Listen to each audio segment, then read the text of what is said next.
मी नमो कर्मभूमी जिये ज्यास कामी पडो देह माझा नमामि पडो देह माझा नमामि सर्वप्रथम या मातृभूमीला वंदन करून आणि छत्रपती शिवाजी महाराजांना मुद्रा करून मी स्पर्धा क्रमांक 6 आज छत्रपती शिवाजी महाराजांचे आदर्श व्यक्तिमत्व या विषयावर काही 2 शब्द सांगणार आहे ते तुम्ही शांततेने ऐकावे अशी माझी नम्र विनंती। सुमारे 400 वर्षांपूर्वी महाराष्ट्राच्या पवित्र भूमीवर 19 फेब्रुवारी 1620 रोजी तोफ पडाली, मंदिर धराली, सनई चौकडे वाजू लागले, सगळीकडे आनंद वातावरण पसरले, भगवा झेंडा अभिमानाने फडकू लागला, सह्याद्री आकाशाच्या उंचीने ताट नजरेने दिल्लीकडे पाहू लागली, सगळा दख्खन मंगलमय झाला, जिजामातीच्या फुटी एका कर्तृत्व व नागाचा जन्म झाला, सह्याद्रीच्या कडे कपारीतून एकच आरोळी गुंजू लागली, अरे माझा राजा जन्मला, अरे माझा शिवबा जन्मला, राजनीती युद्धनीती गणिती गावा अशा कुरुक्षेत्राचा कळस म्हणजे शिवबा, एकीकडे संयमाचा घाट म्हणजे शिवबा, सरसरच्या रक्ताची लाट म्हणजे शिवबा, महाराष्ट्रातील माणूस किंवा माप म्हणजे शिवबा, शत्रूच्या काळातही पवित्र स्थान निर्माण करणारा किल्लागार म्हणजे शिवबा, किल्लागार म्हणजे शिवबा। तलवार तर प्रत्येकाच्याच हातात होती, तलवार तर प्रत्येकाच्याच हातात होती, पण स्वराज्य निर्माण करण्याची छाप फक्त माझ्या छत्रपती शिवाजी महाराजांमध्ये होती, फक्त माझ्या छत्रपती शिवाजी महाराजांमध्ये होती। छत्रपती शिवाजी महाराजांनी हिंदवी स्वराज्य स्थापन केले आणि हे स्वराज्य स्थापन करत असताना त्यांच्याकडे प्रचंड असा सैनिक साठाही नव्हता आणि शस्त्र साठाही नव्हता, त्यांना हे कार्य शिकण्यातूनच करावं लागलं। छत्रपती शिवाजी महाराजांनी सैनिक गोळा केली नाही तर स्वराज्यावर प्रेम करणारी माणसं गोळा केली। वाघाची चाल, गरुडाची नजर, स्त्रियांचा आदर, शत्रूंचे मर्दन हीच आहे आमच्या छत्रपती शिवाजी महाराजांची शिकवण। स्वराज्य स्थापन करत असताना शत्रू बलाढ्य होतं, काय कठीण होता, पण छत्रपती शिवाजी महाराजांनी स्वाभिमान सोडला नाही। पाचशेकडे लाखो लोक होते पण छत्रपती शिवाजी महाराजांनी न्यायाची बाजू कधी सोडली नाही। अरे शब्दामध्ये गोडवा आमच्या रक्तामध्ये इमानदारी, अरे शब्दामध्ये गोडवा आमच्या रक्तामध्ये इमानदारी, आम्ही कधी सहन करत नसतो कोणाची जागीरदारी, आम्ही कधी सहन करत नसतो कोणाची जागीरदारी। पाचशेकडे लाखो लोक होते पण छत्रपती शिवाजी महाराज हे न्यायाच्या बाजूनेच लढले।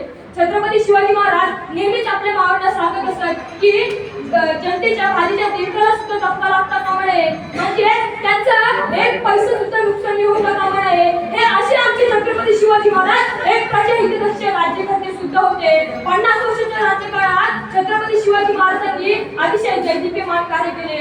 अन्यायाविरुद्ध लढा देऊन त्यांनी स्वकीयांमध्ये आत्मबळ आत्मसन्मान जागृत केला। स्वराज्य स्थापन करत असताना छत्रपती शिवाजी महाराजांनी गनिमी काव्याचा पुरेपूर वापर केला। मराठी मातीचा चालविला स्वाभिमान, मराठी रयतेचा वाढविला अभिमान, मराठी मातीचा चालविला स्वाभिमान, मराठी रयतेचा वाढविला अभिमान। करुणी राजे तुम्ही स्वराज्य स्थापन महाराष्ट्राची वाढवली जगदीशाने, महाराष्ट्राची वाढवली। वैयक्तिक शौर्य, संघटक, नायक म्हणून छत्रपती शिवाजी महाराज हे जगामध्ये अग्रगण्य ठरले। एवढेच नाही तर छत्रपती शिवाजी महाराजांनी समानतेचे तत्वही जोपासले। त्यांनी अनेक जाती धर्माच्या लोकांना आपल्या स्वराज्यामध्ये समाविष्ट करून घेतले आणि छत्रपती शिवाजी महाराजांनी अनेक सेनाधुरांना प्रशिक्षण दिले। छत्रपती शिवाजी महाराज एक सेना नायकच नव्हते तर जगामध्ये प्रथम दर्जाचे सेना नायक होते, छत्रपती शिवाजी महाराज वाघासारखे लढायला काहीच वाघाचे लागते, म्हणून तर राजे आमची मान तुमच्या चरणी झुकते। छत्रपती शिवाजी महाराजांनी शासनात शिस्तबद्धता आणली। छत्रपती शिवाजी महाराजांच्या काळात स्त्रियांना खूप महत्त्व होते। छत्रपती शिवाजी महाराजांनी अनेक मंदिर मस्जिद यांचा जीर्णोद्धार सुद्धा केला। छत्रपती शिवाजी महाराज आपल्या जनतेची आपल्या लेकराप्रमाणे काळजी घेत असत। जगणारे ते मावळे होते, जगवणारा तो महाराष्ट्र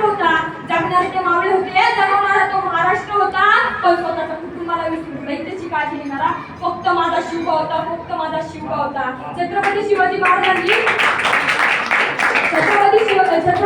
महाराजांनी अनेक जाती धर्माच्या लोकांना आपल्या स्वराज्यामध्ये सन्मानाने स्थापन करून घेतले। याचा राजा प्रताप जहानी त्या काळात कटाक्षाने पाहिला जाईल, म्हणून छत्रपती शिवाजी महाराजांनी जातीभेदाची तीव्रता कमी केली। छत्रपती शिवाजी महाराज युग पुरुष नव्हते तर मानवतेचा खरा अर्थ सांगणारे एक थोर पुरुष होते। सूरज की तो बात छोड़ो चमकना उसका काम है, सूरज की तो बात छोड़ो चमकना उसका काम है, जिसने मानव जाति को चमकाया शिवाजी उसका नाम है। काम आहे. छत्रपती शिवाजी महाराजांचे हेच आदर्श व्यक्तिमत्व आजही आपल्याला प्रेरणा देते. जर सूर्यनारायणच उगवले असते तर आकाशाचा रंग समजला नसता. जर छत्रपती शिवाजी महाराज जन्मले नसते तर वाढदिवस खरा हे समजलं नसता. शेवटी एवढेच मला वाटते अंधार पार झाला आता दिवा पाहिजे. अंधार पार झाला आता दिवा पाहिजे. या माझ्या महाराष्ट्राला पुन्हा एकदा जिजाऊंचा शुभ पाहिजे. एवढे